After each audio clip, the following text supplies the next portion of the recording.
gue nggak punya nama, kalau gue belum dikenal gitu ya, seberapa sih peluang untuk bisa diterbitkan di penerbit mayor, let's say ya, seperti Republika? Kami tidak memandang harus punya harus punya nama. Tetapi yang pasti adalah bagaimana memang kualitas dari sebuah karya yang memang sangat bagus.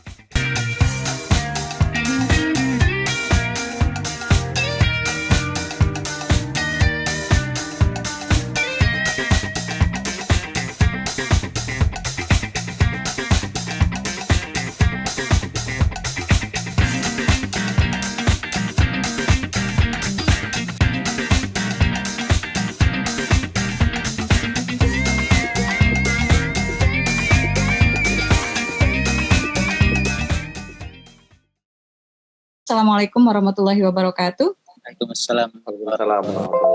Alhamdulillahirabbil alamin. Allahumma sholli ala Muhammad wa ala alihi wa ashabihi wa man da'a bida'watihi wa tamassaka bi sunnatihi wa jahada fi sabilillah ila yaumiddin. Asyhadu an la ilaha illallah wahdahu la syarikalah wa asyhadu anna Muhammadan abduhu wa rasuluhu la nabiyya ba'da.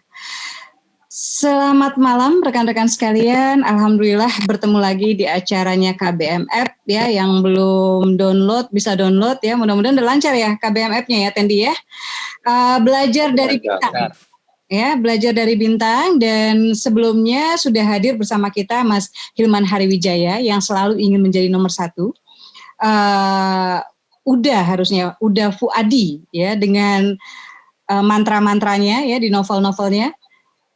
Bagaimana beliau riset ya, bagaimana beliau mendapatkan hal-hal yang dicapai dari kepenulisan, bagaimana beliau menjadikan pengalaman pribadi ya sebagai bahan menarik untuk novel-novelnya gitu. Dan kita sudah membahas itu. Beruntunglah yang terus hadir ya, pantengin terus. Kemudian kemarin kita bertemu secara virtual dengan Mas Guntur Suharjanto. Nah, Mas Guntur ini adalah sutradara. Jadi akan hadir di acara Belajar dari Bintang ini dari mulai penulis, sutradara, scriptwriter. Next kita nggak hari Rabu tapi hari Sabtu insya Allah ya Tendi ya. Akan hadir bersama kita Ika Natasha yang novel-novelnya juga bestseller dan sering sekali difilmkan. Ya, dan saya kira sebetulnya ada filmnya yang disutradarai oleh Reza Rahadian ya kalau saya nggak salah ya, yang juga akan tayang. Jadi kita tunggu saja, mudah-mudahan pandemi segera berakhir. Dan setelah Ika Natasha, Rabunya tanggal berapa itu Tendi? Kita akan kehadiran tanggal berapa ya lupa. Tanggal 30-an gitu ya. Tanggal 30-an kita akan kehadiran sosok pengarang yang oleh penggemarnya sering dipanggil Ibu Suri. Ya, Di Lestari akan hadir bersama kita, itu saya sekitar tanggal 30 ya. Ya, nanti dicek lagi. Nanti akan tanggal 30 kalau nggak salah. Hari Rabu, jadi pekan depan bukannya Rabu, tapi kita Sabtu, kecuali tiba-tiba kita ada acara lain. Kemudian berikutnya kembali Rabu lagi, di waktu dan jam yang sama. Tanggal dan jam, waktu yang sama bersama Di Lestari ya. Jadi jangan dilewatkan. Ini kesempatan banget ya, kesempatan luar biasa untuk belajar dari para kita, untuk belajar dari orang-orang hebat gitu. Dan setiap penulis biasanya punya ritual sendiri. Setiap penulis punya punya momen-momen sendiri, punya kehusyuan niat sendiri, punya cara-cara memulai kepenulisan gitu. Saya saat ini lagi menelateni Surga yang Tak Dirindukan 3. Dan Ayah Isa Alamsyah tahu banget salah satu ritual Asmanadi adalah mendadak beberes ya. Itu impulsif banget gitu. Dorongan beberesnya tuh tinggi gitu. Dan kayaknya heboh banget padahal yang diberesin cuma kamar sendiri doang ya. Jadi buat teman-teman bisa belajar. Sudah hadir ya Mas Syahrudin? Sudah hadir ya. Sudah hadir ya. Jadi, sekarang teman-teman beruntung karena dari KBM App menghadirkan Mas Syahrudin. Ya, Mas Syahrudin ini adalah kepala redaksi dan promosi dari Republika, penerbit Republika. Silakan Mas Syahrudin. Assalamualaikum semuanya. Waalaikumsalam warahmatullahi wabarakatuh. Semuanya sehat. Mohon maaf baru gabung. Baru selesai sholat saya. Iya, agak mepet ya waktunya kita ya. Iya nggak apa-apa Mas. Terima kasih banyak sudah hadir di acara Belajar dari Bintang ya. Kita ngobrol Mas sering ya Mas ya. Tapi kali ini mudah-mudahan saya mau membawa segudang rasa penasaran teman-teman KBM. Jadi sedikit tentang KBM, saya kira Mas Syahrudin juga mungkin sudah nggak asing dengan KBM. KBM ini grup penulisan, membernya sekarang sudah lebih dari 1.100.000 ya. Dan baru-baru ini rilis KBM aplikasi, KBM app di Google Play Store. Dan dari teman-teman yang menerbitkan karya di sana sudah ada nih yang dalam 2 pekan dapat 6 juta. Bahkan kemarin ada yang kurban itu dari royalti, ya dari gaji sebagai penulis di KBM app. Ya minta doanya Mas.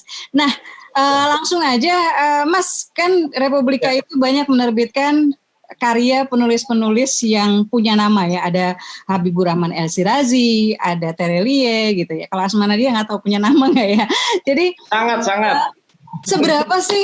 Ini teman-teman mungkin bertanya-tanya ya, salah satu yang prasangka yang ada di teman-teman penulis itu, terutama penulis pemula adalah kalau gue nggak punya nama, kalau gue belum dikenal gitu ya, seberapa sih peluang untuk bisa diterbitkan di penerbit mayor, let's say ya, seperti Republika? Silakan Mas. Ya, pada intinya secara keseluruhan kami di Republika juga tentu sangat bersyukur dan sangat berterima kasih sekali dengan sejumlah penulis kami di Republika yang sampai hari ini masih konsisten untuk mengirimkan naskah-naskahnya untuk kita terbitkan. Termasuk Mbak Asma, Mas Isa, alhamdulillah semuanya juga sudah bergabung. Ada ratusan pastinya penulis yang tergabung di Republika Penerbit dari awal sampai sekarang, dan ini tentu saja kami tidak menutup peluang bahwa penulis-penulis lain pun yang selama ini mungkin masih di luaran sana, yang belum bergabung dengan Republika, insya Allah kami dengan lapang dada siap menerima masukan dari teman-teman semuanya, dari yang hadir pada kesempatan malam hari ini. Mudah-mudahan karya-karyanya nanti bisa diterbitkan di Republika Penerbit. Kami tidak memandang harus punya harus punya nama. Betul. Tetapi yang pasti adalah bagaimana memang kualitas dari sebuah karya yang memang sangat bagus. Seandainya mereka sudah punya nama, maka itu juga akan lebih baik lagi. Nah, itu yang artinya kita saling mendukung. Yang sudah punya nama, alhamdulillah saling membesarkan, itu adalah prinsip kami. Jadi kami mencoba membesarkan para penulis, penulis juga membesarkan kami. Jadi saling membesarkan. Kita semua tidak mungkin berdiri sendiri. Penerbit tidak mungkin maju tanpa kehadiran seorang penulis yang baik. Penerbit tidak mungkin maju tanpa ada kualitas dari naskah yang baik. Dan penulis pun tentu saja juga tidak mungkin ujuk-ujuk langsung menjadi baik gitu ya, tanpa melalui proses-proses yang tentu saja berjenjang gitu. Mungkin Mbak Asma sendiri juga punya pengalaman bagaimana dulu awal-awal seperti itu. Mungkin seperti itu dulu Mbak pengantar. Ya, jadi itu kabar baik ya buat teman-teman KBM ya, mengetahui bahwa alhamdulillah kalau buat Republika berarti semua naskah dibaca ya Mas ya, baik dari penulis yang sudah punya nama ya, sudah populer di ranah perbukuan Indonesia ataupun yang belum. Jadi itu kabar baiknya. Jadi buat teman-teman satu prasangka saya kira bisa dihilangkan ya, insya Allah di penerbit-penerbit mayor ya, setidaknya bagi Republika semua karya akan dibaca. Mas, karya seperti apa sih sebetulnya yang dicari oleh penerbit?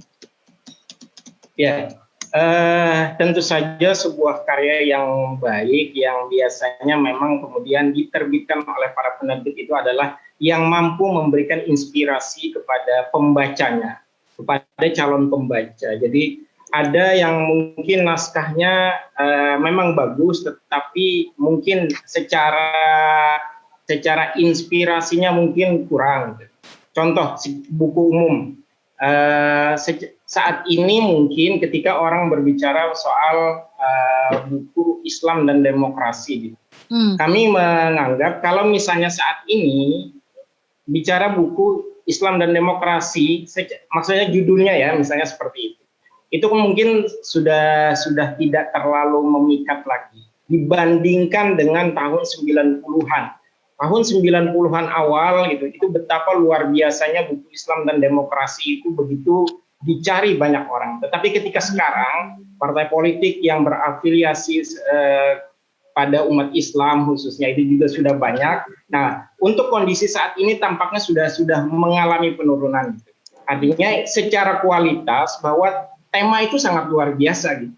Tetapi untuk saat ini mungkin pandangan pasar sudah berkurang.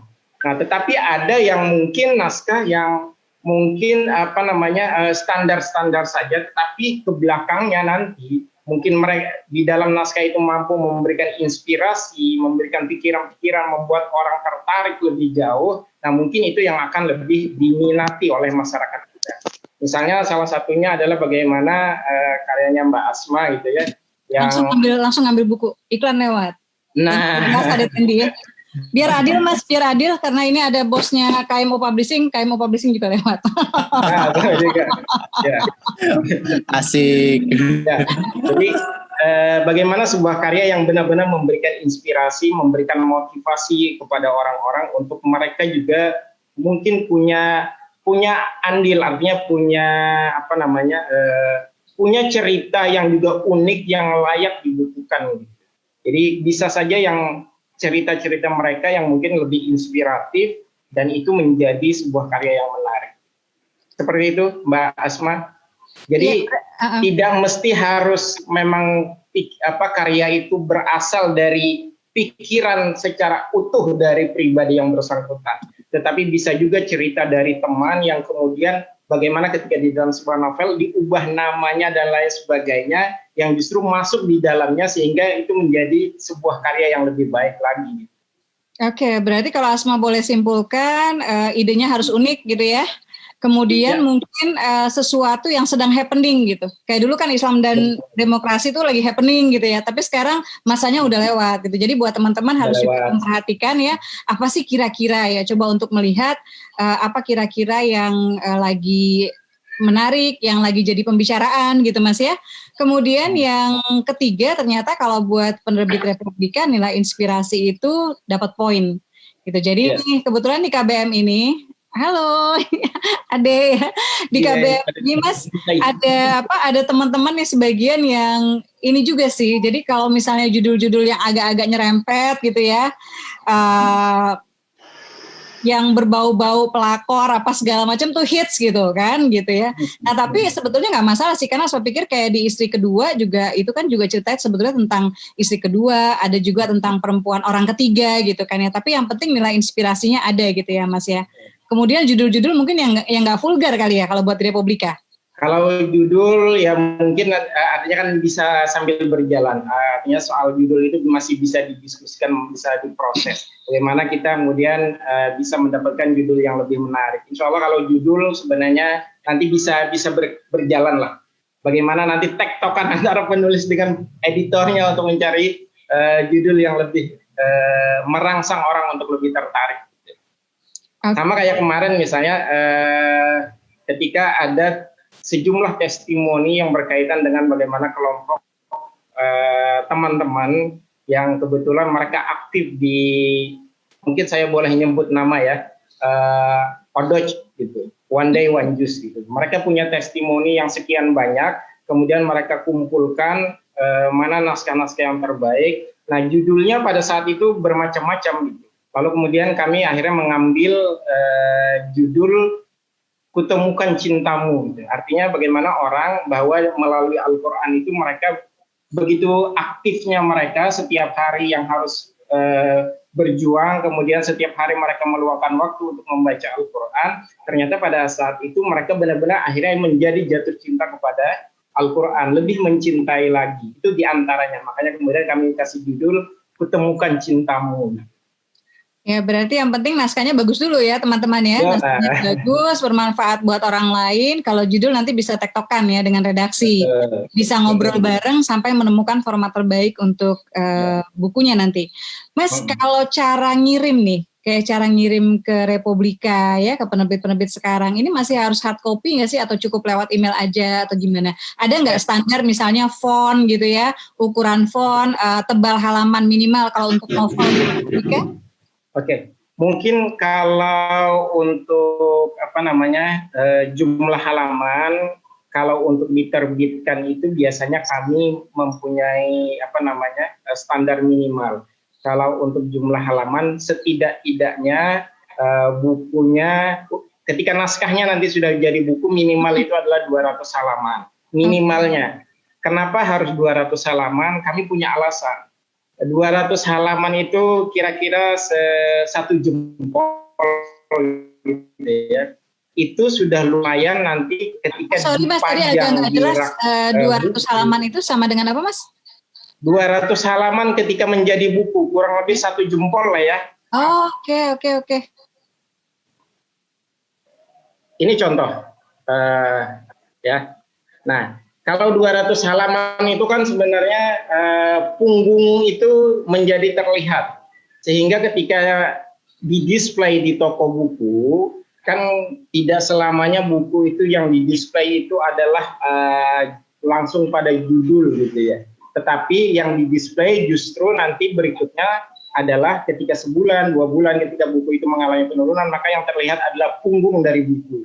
Nah, kalau buku itu tipis, di bawah 200 halaman, itu akan memungkinkan orang untuk tidak melirik buku tersebut gitu.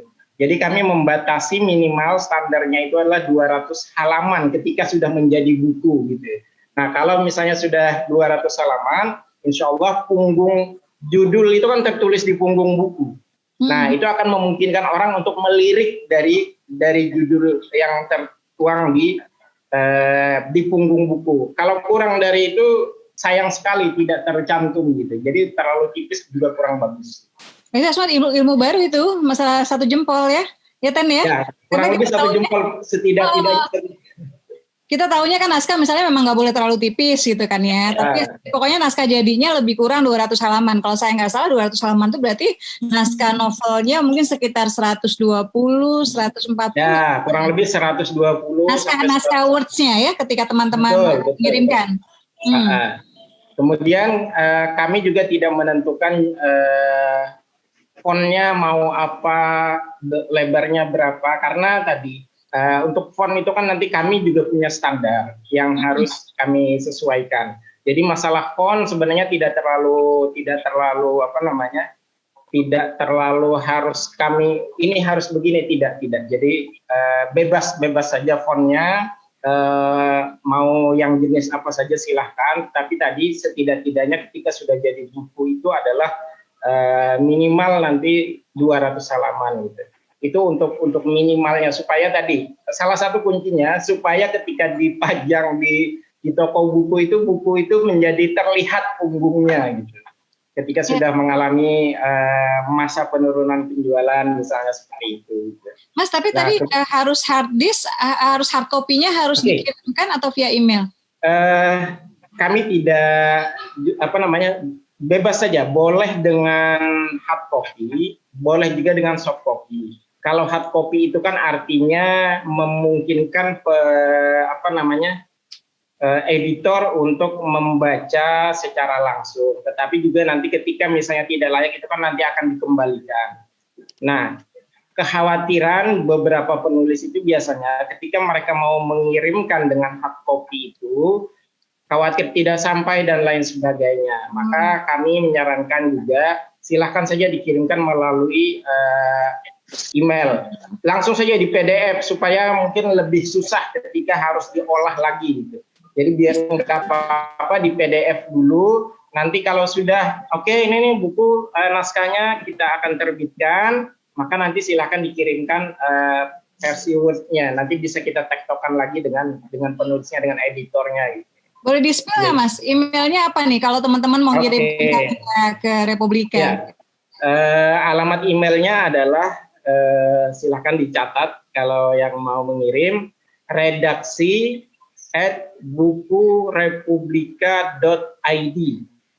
redaksi@bukurepublika.id. Oke. Teman-teman juga bisa follow sosial medianya penerbit Republika ya, @bukurepublika kalau saya nggak salah di Instagram sama di Twitter. Semua alamat sosial media kami Buku Republika. Buku Republika. Di Facebook, di Instagram, di Twitter, semuanya kita pakai Buku Republika. Oke, Mas Asma izin sebentar aja, ini ada masalah sedikit. Ya, jadi saya tambahkan juga tadi naskah tadi minimal ketika sudah menjadi buku yang mau diterbitkan itu adalah minimal untuk 200 halaman, kemudian Silahkan dikirimkan naskahnya melalui email juga boleh, melalui surat, dikirim hard copy-nya ke alamat Republika juga boleh. Kemudian masalah font bebas saja, silahkan mau seperti apa gitu. Kami tidak membatasi. Dan yang terpenting tadi, sebenarnya orang sering bertanya Mbak Asma, bagaimana bukunya supaya bisa bagaimana mereka takut ketika mau mengirimkan naskah, takut ditolak dan lain sebagainya. Saya sering bilang ke teman-teman penulis, kalau buku naskah kita diamkan saja, ya sampai kapanpun tidak akan diterbitkan. Jadi harus berani mengirimkan ke alamat penerbitnya, ke emailnya juga boleh. Karena kalau kita sudah berusaha mengirimkan, peluang untuk diterbitkan itu akan lebih besar. Ketimbang kita selalu bertanya, aduh takut ditolak kan. Ada kekhawatiran-kekhawatiran seperti itu. Sebenarnya ketika mereka mengirimkan, masalah ditolak itu kan ya lagi-lagi ini bagian dari usaha untuk mendapatkan bagaimana supaya benar-benar bisa diterbitkan seperti itu.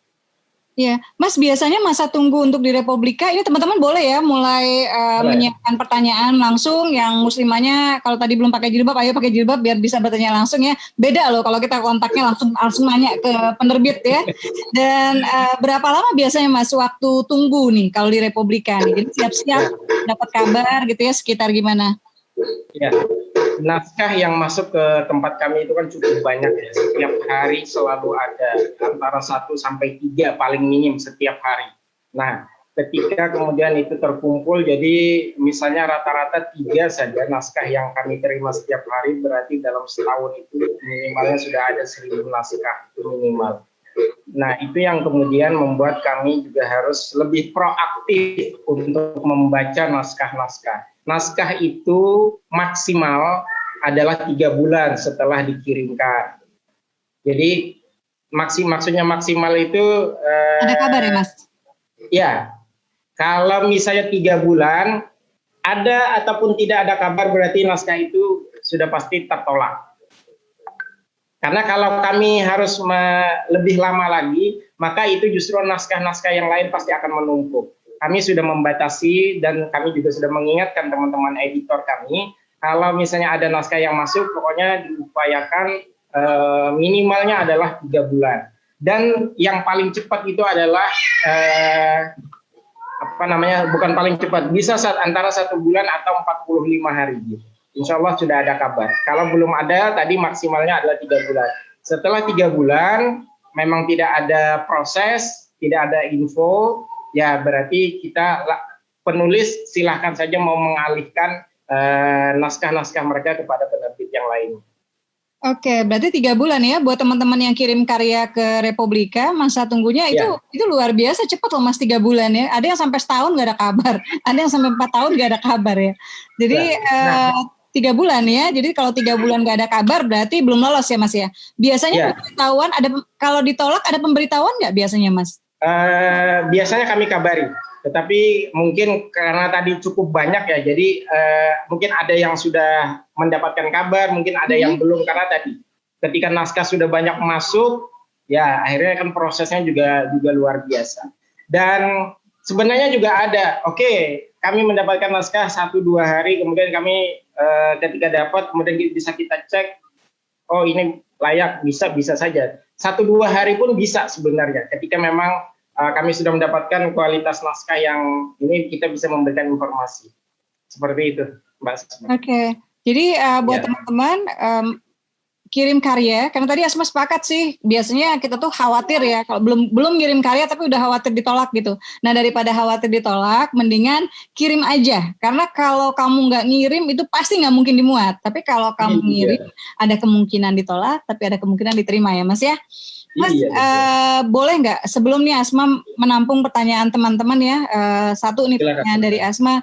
Kalau tren sekarang apa sih Mas yang sebetulnya lagi happening atau kayaknya lagi sellingnya sellingnya bagus gitu? Tema-tema seperti apa, atau misalnya apakah bentuknya novel, ataukah bentuknya kumpulan cerpen, atau non-fiksi lagi lebih digemari saat ini? Ya, secara umum sampai saat ini sih masih fiksi fiksi ya Mbak. Artinya kami melihatnya memang buku-buku fiksi masih masih mendominasi, walaupun juga ada karya-karya non fiksi yang ya mungkin mereka susah dikalahkan oleh zaman gitu. Tetapi tidak secara keseluruhan. Nah, yang utama memang biasanya yang jenis fiksi. Kalaupun ada yang non fiksi, ya biasanya juga ada yang tadi hanya beberapa saja. Tetapi untuk buku fiksi yang biasanya trennya saat ini memang adalah soal ya generasi muda yang ya kita bersyukur gitu ya. Kami juga memang kami menyesuaikan dengan visi misi kami. Oke, tentang percintaan, tetapi bagaimana tentang percintaan ini pun masih memberikan tadi benar-benar memberikan inspirasi juga gitu. Ada orang yang ya memang ada kelompok tertentu, sahabat-sahabat kita yang oke, jangan pacaran sama sekali, tetapi soal ini kan tetap harus dibahas juga. Jadi romansnya itu masih sangat diperlukan gitu. Dan ini juga masukan nih buat seluruh teman-teman yang hadir pada kesempatan hari ini ya. Kami juga sedang mendorong sejumlah penulis untuk aktif mencoba mengulas kembali tentang peran para perempuan, terutama ulama-ulama perempuan. Kita ini punya sejumlah ulama perempuan yang mungkin hanya sebagian orang saja yang mengenal. Nah, kami mendorong para penulis juga untuk aktif mereka menulis tentang kiprah para ulama-ulama perempuan. Contoh ini. Di Padang itu ada seorang perempuan, seorang ulama yang sangat luar biasa.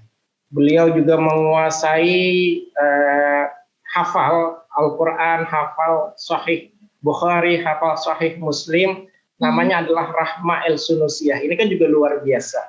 Nah, di daerah lain tentu juga banyak tokoh-tokoh atau ulama-ulama zaman lampau yang perempuan yang punya andil luar biasa, baik terhadap lembaga pendidikannya maupun kepada bangsa ini. Nah, itu yang ingin kita menumbuhkan kembali. Bagaimana kiprah para perempuan-perempuan muslim, ulama-ulama perempuan ini juga benar-benar kita munculkan itu. Gitu. Iya, itu sesuatu yang kayaknya memang harus dihadirkan nih. Makanya buat teman-teman yang selama ini mungkin tertarik ke non-fiksi ya, bisa juga mengangkat penulisan tadi ya, ulama-ulama perempuan, tapi dengan gaya fiksi ya Mas ya. Dengan gaya fiksi misalnya, dinovelkan satu pun boleh gitu ya, kilas balik. Karena memang saya kira menarik untuk menghadirkan sesuatu yang belum ada gitu, belum ada. Atau minimal ya sebagai salah satu kontribusi kita sebagai penulis ketika menulis, kemarin ini Mas Asma lagi kepikiran bagaimana ketika menulis kita menyelipkan misalnya cagar budaya gitu, atau misalnya urusan budaya apalah gitu ya, di daerah masing-masing itu kan pasti kaya dan mungkin ada legendanya gitu, ada situsnya mungkin gitu, atau tradisi, atau misalnya makanan gitu. Kalau misalnya Korea bisa kimchinya bisa ngetop gitu kan, ramyonnya bisa ngetop gitu kan, kenapa kita nggak munculin gado-gado gitu ya, di Sehidup Sesurga Asma munculin tempe gitu. Jadi sesuatu yang kayaknya ini harus jadi bagian perjuangan Asma pikir untuk lebih menunjukkan warna lokal Indonesia gitu. Kalau yang versi romansnya bisa baca buku Asma Nadia yang OTW nikah, iklan lagi ya. Tendi lama-lama gue dipecat. Enggak, tapi aduh. Dan ini sih Mas Asma, sebelum Asma diterbitkan dulu di penerbit, karena kan lama kan Asma dari tahun 91 92 ikut lomba, baru diterbitkannya kan tahun 99 gitu. Nah, yang Asma lakukan gitu, ini tadi bukan sekedar promo, tapi yang Asma lakukan waktu itu memang akhirnya mencari. Jadi kalau penerbit buku Republika apa sih gitu, kalau Gramedia apa sih, kalau Kompas apa sih, itu saya beli buku-bukunya cuma untuk tahu gitu, untuk tahu standar, untuk tahu termasuk juga masalah tanda baca ya Mas ya. Mas, satu nih tadi ada yang nanya, sebentar ya saya lihat dari chat ini sambil, kalau sudah pernah diterbitkan self-publishing dan ada ISBN-nya, atau kalau sudah pernah diterbitkan indie, bisa nggak dikirimkan ke Republika? Sangat bisa Mbak, langsung saya coba. Oke, sangat bisa ya. Selesai urusan ya, beres. Baik, Mas kita buka tanya jawab kali ya Tendi ya. Boleh. Boleh ya. Kita buka. Silakan buat teman-teman yang ingin bertanya, mungkin masih ada rasa penasaran, pasti masih banyak ya kesempatan. Jadi kalau buat saya KBMF ini hebatnya adalah tidak hanya teman-teman bisa belajar banyak, bisa menambah wawasan, bisa belajar dari para orang-orang ahli ya di bidangnya, tapi teman-teman juga disambungkan tuh. Tadi udah tahu tuh emailnya Republika ya. Kalau emailnya KMO bisa langsung nanya Bos Tendi ya. Oke, ada yang ingin bertanya nih? Baik. Oke. Kalau ini dari Mbak Rita nih, kalau terbit mayor selain ada di toko buku, bagaimana dengan iklannya? Diiklankan penerbit juga kah? Atau langsung aja ya muncul wajahnya, langsung ngomong aja kali ya, silakan. Udah berasa bertatap muka dengan penerbit gitu kan ya, penerbit mayor. Ayo. Silakan. Ini Mas Agung nih langsung ngangkat tangan nih. Silakan Mas Agung. Oke. Oke, baik. Assalamualaikum warahmatullahi wabarakatuh. Waalaikumsalam Warahmatullahi wabarakatuh. Mas, saya Agung nih. Ini ada sejarah ini, Mas. Mas, siap. Ini penulis buku. Gara-gara Indonesia. Iklan. Indonesia. Ya, sambil kita berlatih cara mempromosikan buku kan, Ten? Iya betul sekali. Ini bukunya keren banget nih. Saya pengagum gara-gara Indonesia. Silakan, Mas Agung. Sekarang saya ini kan non fiksi nih. Nah, ini kan non fiksi. Sekarang nulis novel Buya Hamka udah 13 bab mentok. Nah, Mbak Asma nih udah siap endorse nih katanya nih. Ya itu. Bisa nggak tuh kira-kira Republika menerbitkan novel biografi Buya Hamka seperti itu? Gimana tuh? Oke. Ya sekian. Assalamualaikum warahmatullahi wabarakatuh. Waalaikumsalam warahmatullahi wabarakatuh. Itu menarik sih, karena kan novel Buya Hamka juga udah beberapa versi penulis lain sudah menuliskan ya, Gung ya. Nah, kira-kira ketika yang seperti ini Republika masih membuka nggak? Iya. Terima kasih Mas Agung. Alhamdulillah. Saya terus terang tadi. Kalau biografinya Buya Hamka, apalagi memang ulama-ulama tadi. Karena kami juga punya misi bahwa kita lagi-lagi memang ingin mendorong para ulama-ulama kita ini bermunculan gitu ya. Maksudnya kita mungkin tadi kisah-kisah mereka mungkin hanya sebagian orang yang mengetahui. Dan itu mungkin kalau misalnya diulas kembali mungkin itu akan menjadi luar biasa. Tentu saja kami sangat senang dengan karya-karya yang berkaitan dengan para ulama-ulama itu. Termasuk kami nih, ini terserang tantangan sebenarnya. Misalnya ada yang mau menulis biografi Syekh Yusuf Al-Makassari. Oh iya. Beliau ini berjuang tidak hanya di Sulawesi, tidak hanya di Banten, tidak hanya di Ceylon, Sri Lanka, tetapi beliau juga berjuang sampai ke Afrika Selatan. Ini kan luar biasa perjalanan beliau. Nah, Buya Hamka juga ya. Jadi kami banyak menerbitkan buku-buku karya Buya Hamka. Kemudian ada juga novel tentang Buya Hamka. Jadi kalau misalnya ada lagi yang dari jalur yang lain mau menuliskan juga, yang nggak ada masalah. Kita akan nanti kan ada perbandingan gitu. Biar pembaca yang akan menilai bagaimana kualitas dari novel yang atau biografi yang diangkat. Monggo Mas Agung, kami sangat terbuka, kami insya Allah siap gitu menerimanya. Mungkin nanti kalau misalnya ada kekurangan, kita tinggal bagaimana tektokannya lebih lanjutnya gitu untuk ini masih kurang, ini bisa diperbaiki dan lain sebagainya gitu. Ya mungkin gini silakan. Mas Syahrudin ya, kalau misalnya tema atau sosok yang belum diangkat mungkin hal yang berbeda ya Gung, tapi kalau misalnya sudah mau nggak mau kita harus banyak baca dulu ya novel-novel yang lain yang sudah menggarap tentang misalnya Buya Hamka, berarti apa nih kira-kira sisi mana kita bisa masuk gitu, mungkin POV-nya nggak dari Buya Hamkanya tapi misalnya dari istrinya atau misalnya dari anaknya atau teman seperti. Saya udah baca yang Akmal sih beda. Sip lah. Yang tulisannya Akmal beda, tulisan yang lain juga beda. Okay. Ini buat tambahan lagi juga.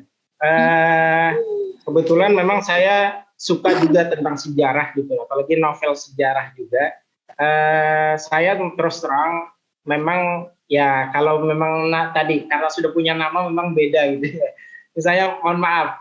Kang Abik ya, Kang Abik itu kan luar biasa ketika beliau menuliskan menulis biografi Said Nursi, seorang tokoh atau ulama dari Turki yang kemudian ditambah romansnya justru cerita dari orang lain yang kemudian digabungkan ke dalam satu novel. Nah, mungkin itu bisa menjadi acuan bagi teman-teman yang jadi tidak melulu soal Said Nursinya, tetapi ada romance lain yang bisa dimasukkan juga ke dalam novel itu.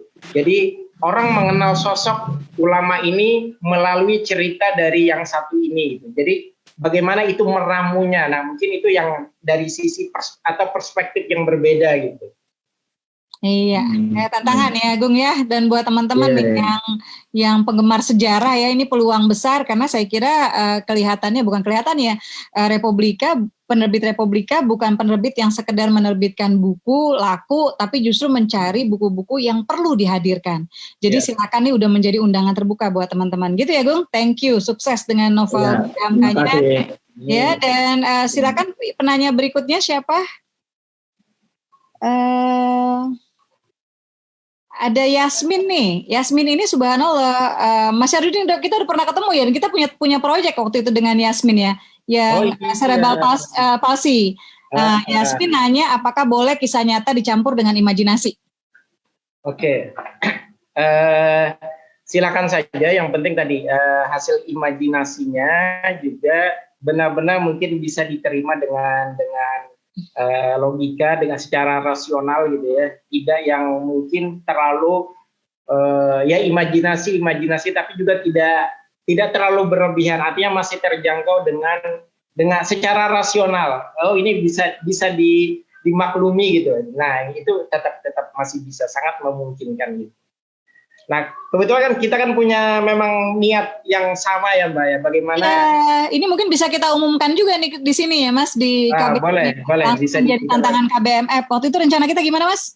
Ya, jadi beberapa waktu yang lalu itu kami sangat berkeinginan untuk menerbitkan karya yang ditulis oleh, mohon maaf, bagi sahabat-sahabat kita yang mungkin saat ini dalam kekurangan gitu ya, secara fisik gitu, tetapi di balik kekurangannya mereka pasti punya kelebihan. Salah satunya adalah Mbak Yasmin yang dengan keterbatasan tetapi mampu juga menghadirkan sebuah karya yang luar biasa.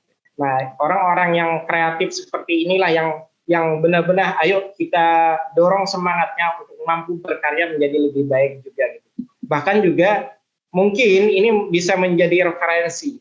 Saya juga sebenarnya punya keinginan, tetapi kalau ada yang lain yang mau menulis juga bolehlah berbagi. Kebetulan di Cimanggis, Mbak Asma, tempatnya di Palsi Gunung, itu kan ada sebuah panti asuhan.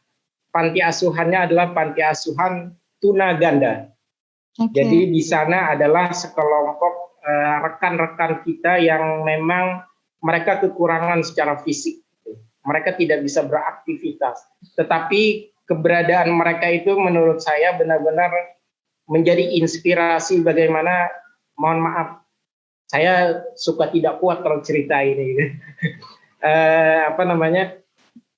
Mereka seperti orang yang terbuang dari keluarganya. Keluarganya punya anak yang kemudian begitu melihat mereka lahir cacat gitu, lalu mereka dititipkan ke sana. Setelah dititipkan tidak pernah ditengokin, tidak pernah dibiayain. Artinya bagaimana perjuangan dari para pengasuh di panti ini yang seolah ini keseharian mereka, anak-anak mereka yang harus mereka ayomi gitu. Jadi dan di sana bukan hanya satu orang, minimal itu adalah pengasuh itu cerita minimal ada 30 sampai 35 orang yang mereka rawat gitu. Jadi jarang sekali ada yang orang tuanya yang datang mau menjenguk mereka gitu. Jadi mereka benar-benar kayak anak yang tak dirindukan kalau mungkin Mbak Asma, anak yang tak dirindukan mungkin bagi mereka gitu. Nah, ini yang bagi saya sebenarnya banyak inspirasi juga di sana kalau saya mau diulas juga. Gitu. Jadi bisa buat teman-teman saya dan Republika dan Yasmin ya Mas ya. Jadi kami rencananya membuat semacam antologi yang kisahnya seputar terkait gitu ya, atau ditulis oleh teman-teman yang difabel. Jadi silakan nanti bisa mengirimkan tulisannya. Hashtagnya apa tuh kalau itu Mas? Atau subjeknya apa ya? Difabel aja. Difabel aja, difabel. Jadi nanti tulisannya mungkin bareng sama Asma, mungkin kita bisa gandeng Kang Abik juga, mungkin kita bisa gandeng Terelie juga gitu ya. Jadi kesempatan nulis bareng teman-teman penulis ya. Jadi silakan kirimkan karyanya. Tadi emailnya sudah ya, sudah disebutkan ya. Oke, pertanyaan berikutnya, Tendi siapa nih? Asma, mohon maaf, tadi saya ada yang lupa. Tadi ada sahabat kita yang nanya kebetulan bagaimana kalau buku tadi yang mungkin walaupun tadi sudah saya jawab juga. Jadi buku yang diterbitkan secara indie silahkan saja kalau misalnya mau dikirimkan juga ke kami, ke Republika. Yang penting perjanjiannya mungkin dengan pihak yang sebelumnya sudah selesai. Kalau masih ada perjanjiannya kan jangan gitu. Itu saja tambahannya. Iya. Silakan Mas Omar Rahad itu kayaknya ngangkat tangan tuh Mbak Asma. Mas Omar silahkan.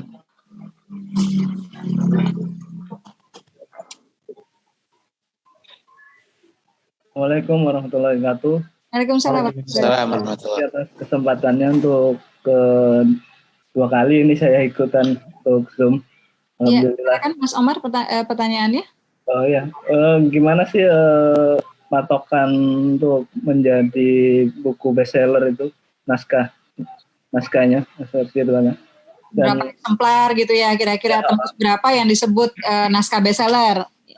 Iya betul. Dan apa aja sih ininya kriterianya gitu yang diperlukan untuk jadi naskah bestseller itu apa aja? Kemudian ada satu lagi saya juga kepingin nulis, kan saya juga baru beberapa kali ikutan kelas menulis ya, sama dengan Mbak Asma juga barusan yang kemarin ikutan. Nah ini saya juga ingin nulis sebuah cerita mengenai perawat. Jadi kan kalau di masa Rasulullah ada sahabat Rasulullah Rufaidah al-Aslamah ya. Ini di Indonesia sebenarnya ada sosok perawat yang seperti sahabat Nabi itu. Jadi ini saya mau angkat jadi sebuah novel biografi gitu, seperti kayak Buya Hamka ini saya juga dari Republika ya. Ya moga aja bisa nanti bestseller kayak ini. Amin, amin. Amin. Ya itu aja yang saya tanyakan untuk Pak Sahrudin. Terima kasih atas waktunya. Assalamualaikum warahmatullahi wabarakatuh. Waalaikumsalam warahmatullahi wabarakatuh. Kriteria bestseller, Mas? Ya, kalau kami di Republika untuk kategori bestseller, jadi kan ada buku yang fiksi dan non fiksi. Secara umum kami membaginya dua saja. Jadi buku fiksi dan buku non fiksi. Kalau buku fiksi dalam hal ini misalnya novel ya, secara umumnya itu biasanya paling tidak sudah mengalami 3 kali cetak ulang. Kalau misalnya mengalami 3 kali cetak ulang, kurang lebih ada 10.000 yang sudah diterbitkan. Nah itu kami sudah memasukkan ke dalam kategori bestseller. Kemudian kalau yang itu yang tadi yang fiksi. Kalau yang non fiksi minimalnya 2 kali minimalnya. Jadi ribuan eksemplar ya Mas? Iya, jadi itu sudah kalau yang fiksi tadi sekitar 10.000. Kalau yang non fiksinya kurang lebih berarti sekitar 5 sampai 8.000 itu sudah masuk kategori bestseller. Karena untuk yang non fiksi itu memang sangat susah gitu. Jadi tentu saja ada kriteria yang harus secara penjualan pun tidak terlalu banyak, dalam artian dia mengalami cetak ulang 2 kali saja sudah kami bisa memasukkan kategorinya sebagai bestseller. Gitu.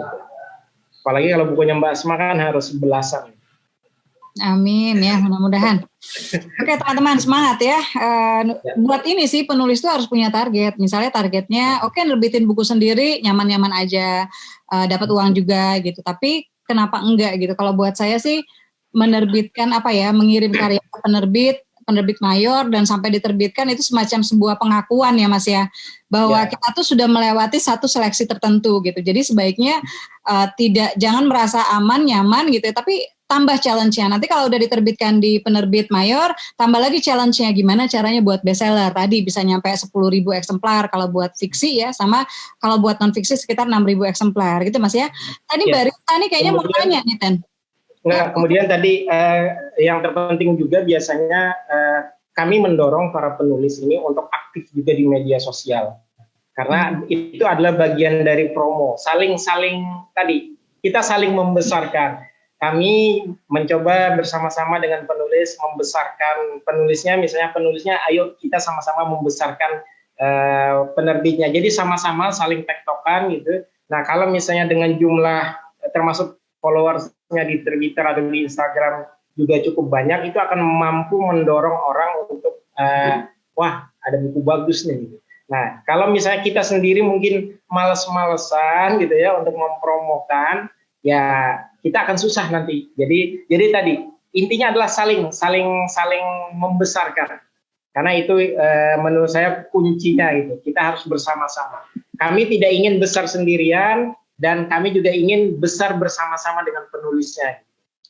Berarti sambil nunggu nih naskah diterbitkan di Republika atau nanti di KMO ya, sambil nunggu teman-teman bisa mulai merawat sosial medianya. Jadi memberikan profil yang jelas, kalau punya buku indie atau apa bisa ditampilkan di covernya gitu Mas ya, dan memastikan bahwa apa ya, mungkin timeline di Twitternya itu nggak tweet war gitu ya, nggak bawaannya ngajak ribut orang gitu ya, tapi sudah bau-bau penulis gitu ya. Dan sebetulnya follow penerbit, follow penulis itu kayaknya wajib deh buat teman-teman yang pengen menekuni ya dunia kepenulisan, karena kita jadi tahu gitu, oh penerbit ini nerbitin buku gini, sama nggak ya genre-nya dengan buku gue yang sekarang gue garap gitu. Atau misalnya, wah penulis ini kalau promo kayak begini nih, bikin giveaway kayak gini, kita bisa belajar ya Mas ya. Betul. Di sosial media teman-teman penulis gitu. Jadi jangan anti kalau misalnya melihat penulis yang promo gitu. Ini Asmana dia promo terus gitu ya. Tapi persoalannya adalah bahwa buku itu kalau udah dicetak kan sayang ya. Dan ini juga terkait network ya Mas ya. Kalau misalnya pertama udah terbangun nih relasi yang bagus dengan penerbit, kemudian bukunya bestseller. Nah ini kan penerbitnya makin senang dan menunggu buku kedua, buku ketiga dan seterusnya Mas ya. Pasti biasanya. Ketika sudah ada, waduh buku ini sudah luar biasa, maka begitu naskah yang kedua pun, wah ini udah bagus nih, ayo kita ingin lagi, kita terbitkan lagi. Sebelumnya juga misalnya, ini contoh juga, ada juga teman-teman yang mungkin, yang saya nggak tahu mungkin ada yang hadir dari luar Indonesia ya, maksudnya entah dari Qatar atau dari teman-teman dari Mesir yang mungkin juga ada yang hadir pada kesempatan ini. Ada teman-teman kita juga yang menulis di sana dan ternyata mereka juga aktif gitu mengirimkan naskahnya untuk diterbitkan. Nah, jadi ini tantangan bagi teman-teman kita yang di Indonesia, teman-teman kita di luar negeri sana sudah aktif banget menulis gitu.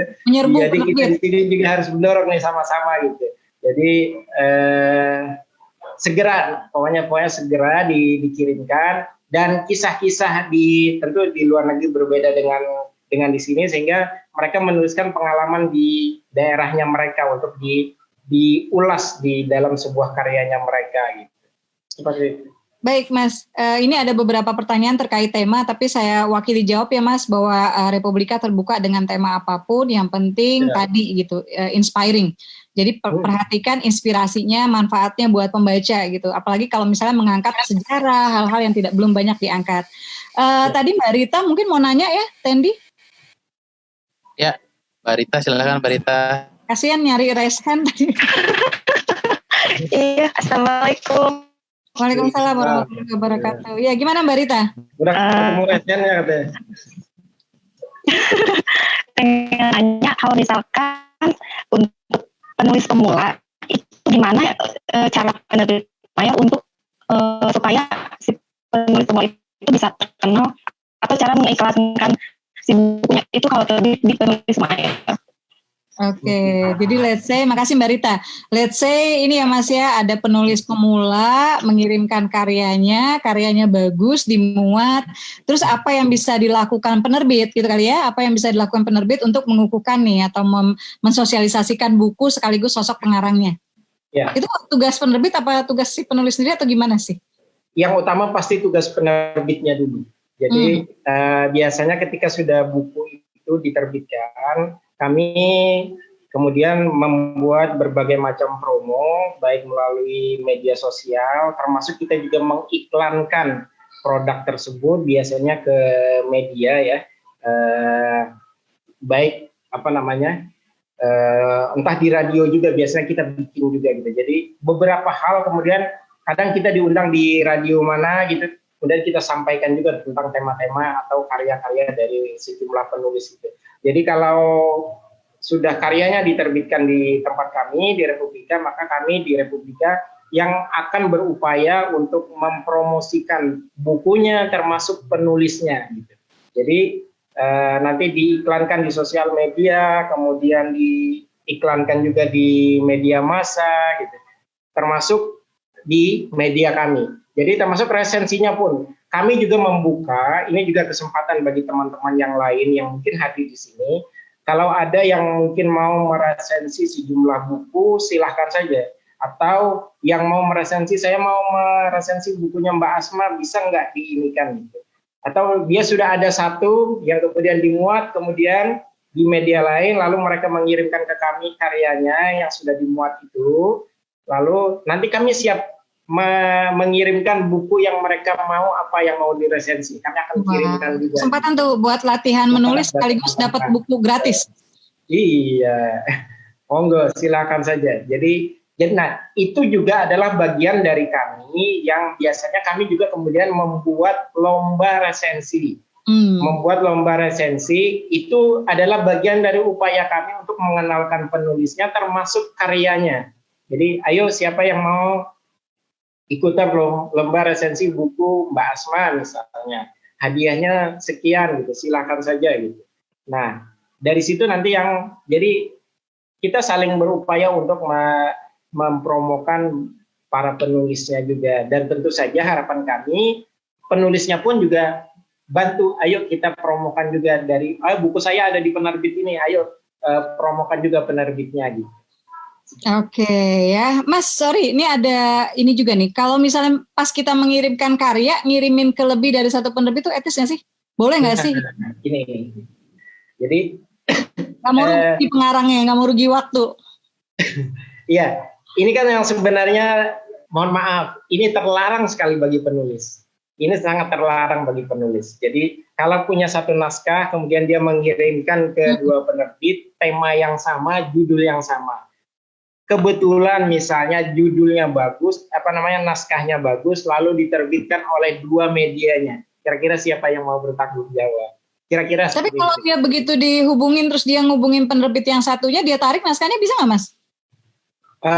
Itu nggak ada masalah. Jadi intinya mungkin kalau misalnya harus melakukan itu dulu, ya disilakan. Tetapi memang eloknya tadi, makanya kami setidaknya ketika memberikan batasan waktu 3 bulan itu, kemudian dia mau mengambil gitu, nah itu sudah nggak ada masalah. Kalau misalnya kemudian selama 3 bulan tidak ada pemberitahuan dari penerbitnya bahwa buku itu akan dicetak, akan diterbitkan, nah ketika kemudian ini memindahkan gitu ya, nah ini kan berarti ada kesalahan, bisa dianggap kesalahan dari penerbit. Ini contoh saja di media massa. Kebetulan dulu saya yang menangani opini di Republika. Ada satu penulis yang ternyata dia mengirimkan ke sejumlah media massa. Kebetulan selisih 1 hari naskah itu diterbitkan juga oleh media lain. Akhirnya kemudian kita memberikan teguran kepada penulisnya. Mohon maaf, saya tidak menyebut nama. Penulisnya sangat terkenal, Mbak. Kita memberikan di media koran ya, Mas ya? Di media koran? Di media koran? Iya, di koran, Mbak. Oh, di koran. Ya, kalau di koran diskon banget ya. Kalau di koran mendingan enggak sih. Kalau di koran itu sangat. Jadi akhirnya yang kemudian kita memberikan teguran dan ada sanksi, Mbak. Sanksinya kalau di koran waktu itu, sanksinya adalah 6 bulan, mau tulisannya sebagus apapun tidak akan pernah direspon selama 6 bulan. Oke. Jadi itu lumayan berat kalau untuk seorang penulis. Makanya kalau untuk buku ya karena tadi sudah ada ada jeda gitu yang mungkin pada kesempatan itu yang nanti bisa dioptimalkan. Yang penting ketika sudah ada penerbit lain yang mau tertarik, ya udah segera lepaskan penerbit yang sebelumnya sudah dikirimkan naskahnya. Langsung ditarik naskahnya dari penerbit lain ya teman-teman ya. Tapi saya kira kalau untuk Republika, karena Republika 3 bulan aja, nggak sampai 6 bulan, nggak sampai setahun, saya kira tunggu aja dulu sampai 3 bulan gitu, baru kemudian ngirimin karya. Kecuali ke penerbit-penerbit yang kadang-kadang kan penerbit ada Mas, yang setahun aja nggak dapat kabar gitu loh. Jadi teman-teman kalau misalnya mau mengirimkan ke lebih dari satu penerbit, pastikan ketika dihubungi itu langsung menarik naskah tersebut dari penerbit yang satunya yang sudah dikirim. Itu sehingga nggak sampai terjadi proses double ya. Karena kadang-kadang penerbit udah ngedit duluan ya Mas ya. Mungkin perjanjian belum, tapi udah proses baca, proses edit, udah mungkin rencana cover dan sebagainya. Jadi ya biar sama-sama hemat energi. Ini ada Mbak Irma juga sering katanya meresensi buku yang sudah dibaca, termasuk bukunya Pak Isa, Cara Mudah Menulis Novel, terakhir beberapa bukunya Bunda Asma, Cinta Dua Kodia. Mungkin bisa meresensi buku-buku Asma Nadia ya Mas ya, dan buku-buku teman-teman penulis lain yang di Republika. By the way masih ada yang mengidentikan bahwa kalau di Republika itu harus ala Habib gitu ya, harus kayak ayat-ayat cinta. Enggak kok gitu. Enggak. Asma itu love notes, itu kan cair ya. Kemudian OTW Nikah yang insya Allah akan difilmkan itu juga cair gitu. Jadi teman-teman saya kira Republika itu range-nya sebagai penerbit banyak banget gitu, dari mulai yang epik, yang sejarah gitu kan, yang religi banget gitu ya, novel juga macam-macam. Jadi silakan aja, saya pikir kemarin naskahnya Salsa, Fallen for You itu juga remaja, pop gitu ya, karena memang selalu ada pembacanya sih Mas ya, selalu ada usia-usia yang kita coba isi gitu. Mas ada penanya lain mungkin kenapa jadi Mas ya Sutrisno? Mas Sutrisno ada. Raise hand. Silakan Mas. Cepat, singkat, padat. Terima kasih kesempatannya Bunda Asma. Kita sempat ketemu di Jember dulu. Nah, yang ingin saya tanyakan, ketika mau menulis non-fiksi tentang cerita kiat-kiat dapat beasiswa, kiat-kiat kuliah, kira-kira lebih baik dibuat seperti how to atau dicampur dengan tipsnya sama sekaligus pengalamannya. Begitu saja Bun. Oh iya, kebetulan bukuku yang baru terbit, ini judulnya seperti skripsi Kamu Patut Kuperjuangkan, terbit di Alex Media kemarin. Iya, selamat ya. Dan ini sih Asma memang menganjurkan ya Mas Herudin kemarin, kalau teman-teman lagi pada nanya langsung aja sambil ngangkat buku gitu. Jadi saling mempromokan ya, saling mensosialisasikan ya. Silakan Mas Herudin, bagusnya gimana nih? Gaya how to atau gimana? Ya. Kalau buku tadi bagaimana mendapatkan tadi mungkin akan selain apa namanya ya mungkin bisa testimoni segala macamnya ya, artinya dari pengalaman beberapa orang itu bisa saja dituliskan, tentu saja dengan metode how to-nya yang mungkin bisa dikedepankan gitu. Tetapi juga akan lebih baik juga tadi kalau misalnya itu dibikin cerita juga bagaimana perjuangan seseorang untuk mendapatkan beasiswa itu kan juga bagus gitu, menarik juga gitu. Jadi banyak hal sebenarnya yang bisa dikedepankan. Tetapi mungkin kalau tadi untuk mendapatkan beasiswa memang yang paling penting itu bagaimana how to-nya, orang harus melakukan apa, bagaimana caranya, step by step-nya yang mungkin harus lebih didorongkan lagi gitu. Tentu saja kesulitannya seperti apa, nah mungkin dikasih juga tipsnya bagaimana melewati ujian-ujian atau tantangan-tantangan per langkah itu gitu.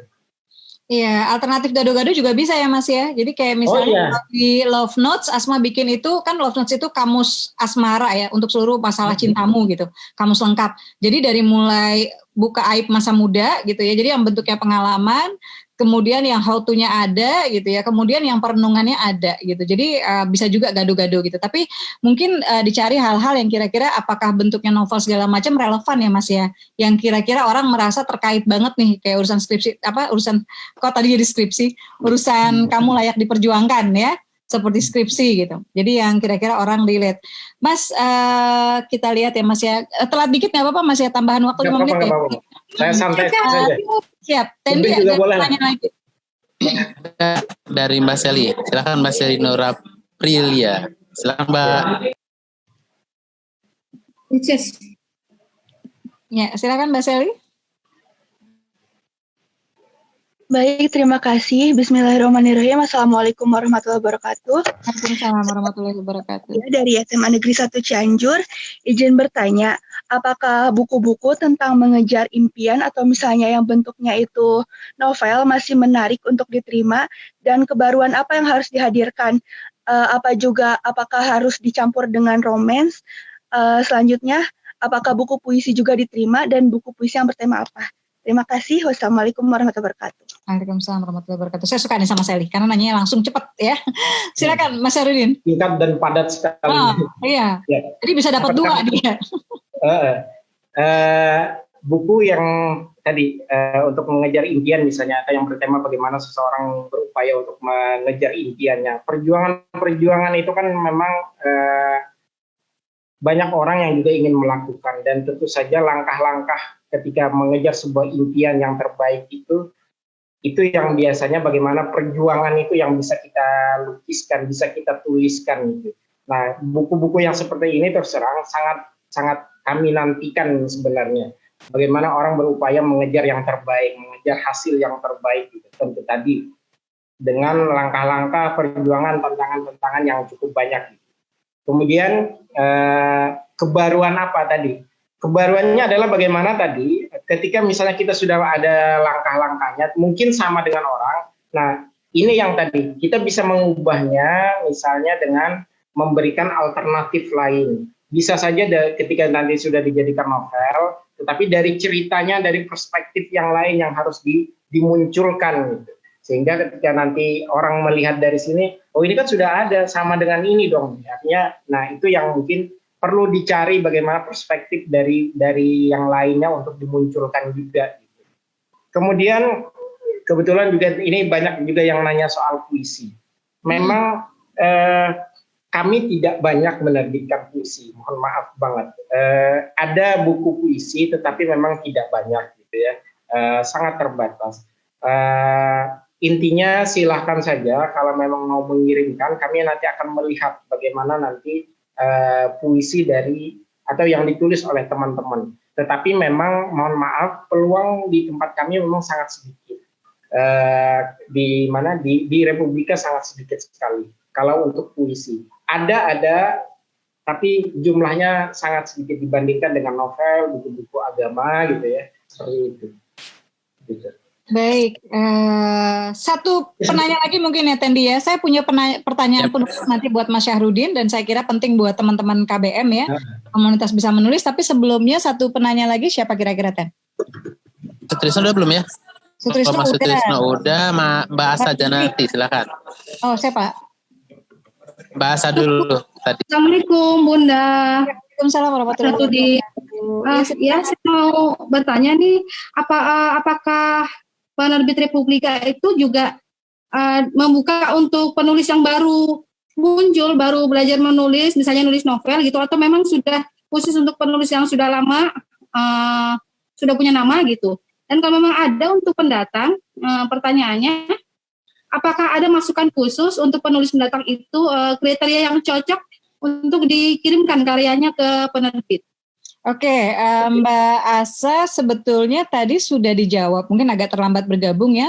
Republika terbuka untuk penerbit apa aja, Republika terbuka untuk penulis mana aja, yang penting naskahnya bagus dan inspiring gitu. Dan lebih disukai sekarang yang lagi dicari tema-tema sejarah ya Mas, kemudian menggali kayak misalnya ulama-ulama perempuan gitu. Jadi mangga aja silakan mengirimkan karyanya ke penerbit ya. Oke, terima kasih Mbak Asa. Oke, satu lagi tadi ada? Saya pengen ini dari Mbak Nailin. Mbak siapa?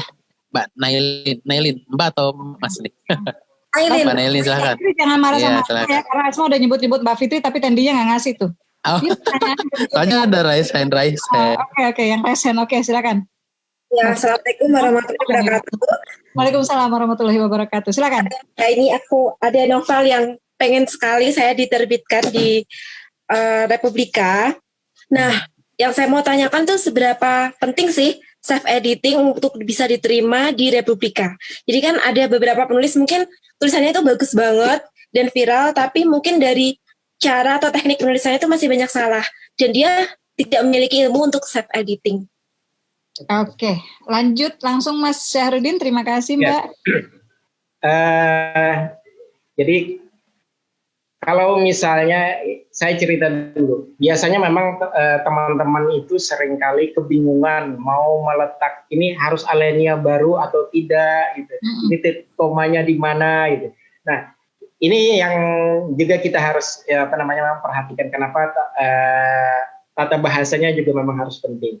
Sebenarnya di sebuah paragraf itu kalau bisa cukup misalnya maksimal 3 kalimat saja di satu paragraf. Jadi dan satu kalimat itu kira-kira maksimalnya adalah 14 kata. Maksimal. Kenapa?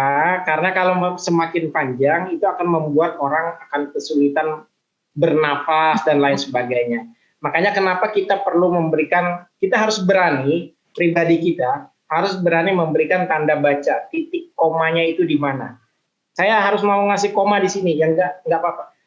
Tanda koma itu kan untuk memberi jeda bahwa orang itu perlu berhenti sejenak pada saat itu. Artinya memberikan kesempatan kepada pembaca kita supaya tidak capek baca. Kalau baca itu kan capek. Jadi sama kita bicara ini kan ada jeda, ada temponya yang kita atur supaya tadi kita bisa bernafas juga lebih enak. Nah itu juga membuat orang akan lebih suka kemudian senang membaca. Dan kemudian juga memang ya soal ini termasuk tata bahasa ya. Seringkali kita kadang salah menempatkan. Contoh ini contoh yang paling nyata. Kebetulan mau kemerdekaan. Biasanya orang menulis selamat merayakan Hari Kemerdekaan Republik Indonesia yang ke berapa misalnya gitu. Nah, atau Presiden Republik Indonesia yang kelima adalah Megawati Soekarno Putri misalnya. Ini kan misalnya ada perbedaan soal bahasa, penempatan dalam tata bahasa. Presiden itu, jadi Presiden RI kelima, ini kan sebenarnya salah. Seharusnya itu adalah bagaimana Presiden kelima RI. Kenapa harus ditempatkan di awal kelima itu? Karena tadi yang berubah-ubah 1, 2, 3 itu adalah pergantian presidennya, orang-orangnya yang berganti. Tetapi yang namanya Republik Indonesia sampai kapanpun dia tidak akan pernah berubah. Nah, akan jadi 2, ini juga penting. Iya betul. Jadi ada Presiden RI kelima. Emang RI-nya ada 1, RI-nya ada 2, RI-nya ada 3. Gitu. Ini contoh. Sama juga ini yang saya sering ketika mengisi pelatihan. Mbak Asma Nadia ini apakah seorang penulis perempuan atau seorang perempuan penulis? Ini kan bagaimana memahaminya itu kan juga rumit. Kalau perempuan penulis itu kan bisa saja bahwa yang bersangkutan itu seorang perempuan yang memang juga dia berprofesi sebagai penulis. Tetapi ketika penulis perempuan, nah ini kan sebenarnya penulis perempuan itu bukan pribadi orang. Tapi kalau orang memahaminya perkata nanti, itu kan juga penulis perempuan itu bisa saja bahwa seorang penulis yang menulis tentang perempuan. Tema perempuan. Bisa laki-laki, bisa perempuan. Tetapi kalau perempuan penulis dia pasti sudah seorang perempuan. Jadi itu saja sudah lumayan. Tetapi tadi buat teman-teman nggak usah khawatir masalah tata bahasa. Silahkan saja dulu dikirimkan. Ini persoalan kita mau mengirimkan.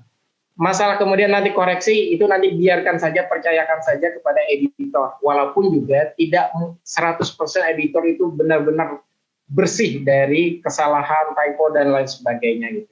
Jadi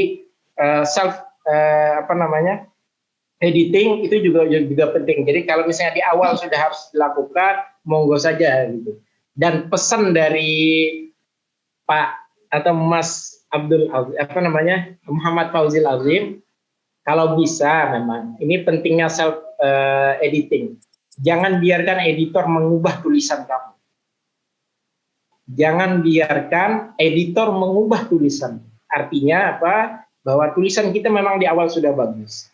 Tetapi kalau kita tidak siap terbit.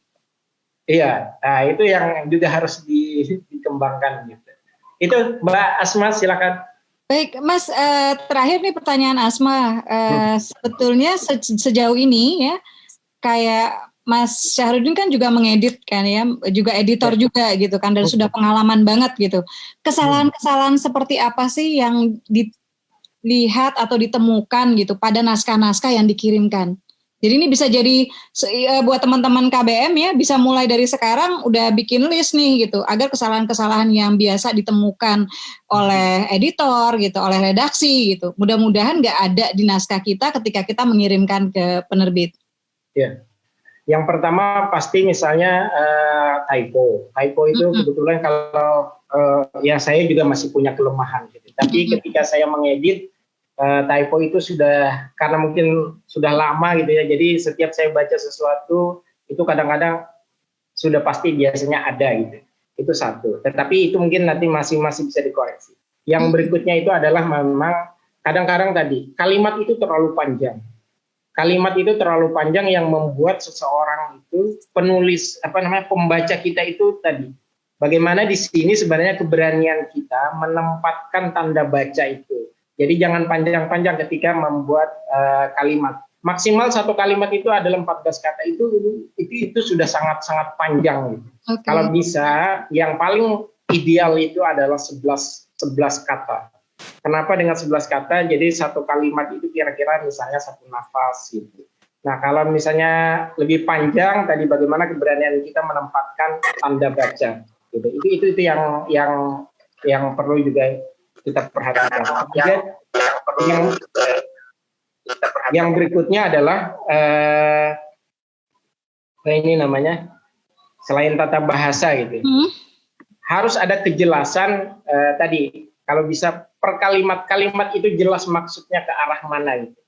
Jadi ada yang kadang-kadang kalimat itu menjadi atau per alenia itu tidak nyambung, atau lebih parah lagi kalau per alenia mungkin masih bisa dimaklumi karena misalnya kita ada keberanian kita menempatkan satu tanda atau simbol gitu atau tanda-tanda tertentu. Tetapi kalau dalam satu paragraf ada perbedaan maksud, nah itu yang biasanya membuat orang susah. Nah itu yang diupayakan memang benar-benar harus dihindari. Kemudian singkatan. Oh, singkatan masih ada yang kadang-kadang pakai singkatan ya Mas ya? Ya, kadang-kadang singkatan. Dan ketika membuat singkatan, ternyata singkatan ini juga berbeda. Jadi orang menulis Kemendikbud misalnya ya. Kemendikbud itu kan ada singkatan dari Kementerian Pendidikan dan Kebudayaan.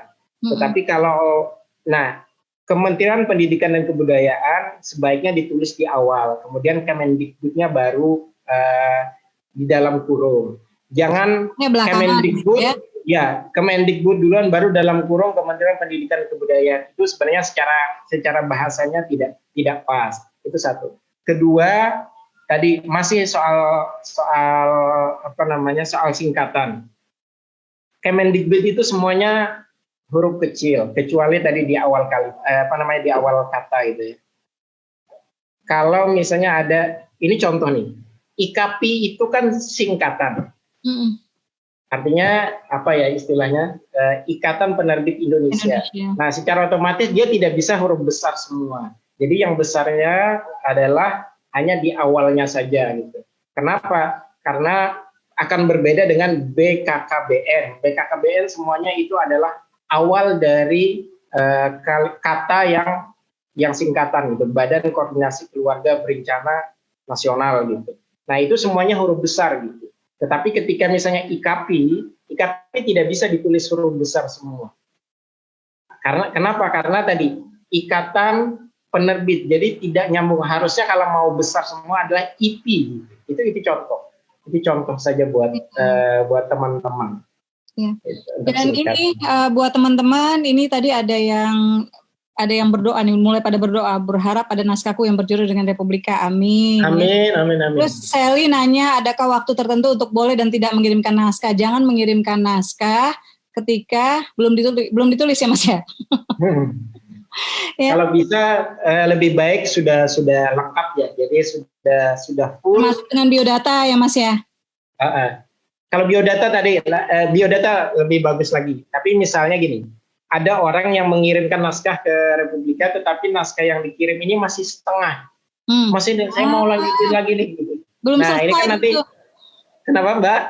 Belum selesai. Jadi penerbitnya, editornya udah baca asik-asik lah. Kok masih bersambung gitu? Gitu. Jadi masih ada yang belum selesai, ini kapan ya? Nah, jadi ini juga yang sering terjadi sehingga kemudian, kalau sudah seperti itu kita nggak tahu cerita yang berikutnya seperti apa. Nah, otomatis kalau sudah kayak gitu biasanya udah gampang ditolak gitu. Jadi untuk teman-teman kalau mengirimkan naskah yang lengkap saja sekalian gitu. Oke. Jadi kalau misalnya ada kekurangannya sedikit, itu tinggal bagaimana koordinasi dengan antara penulis dengan editornya gitu.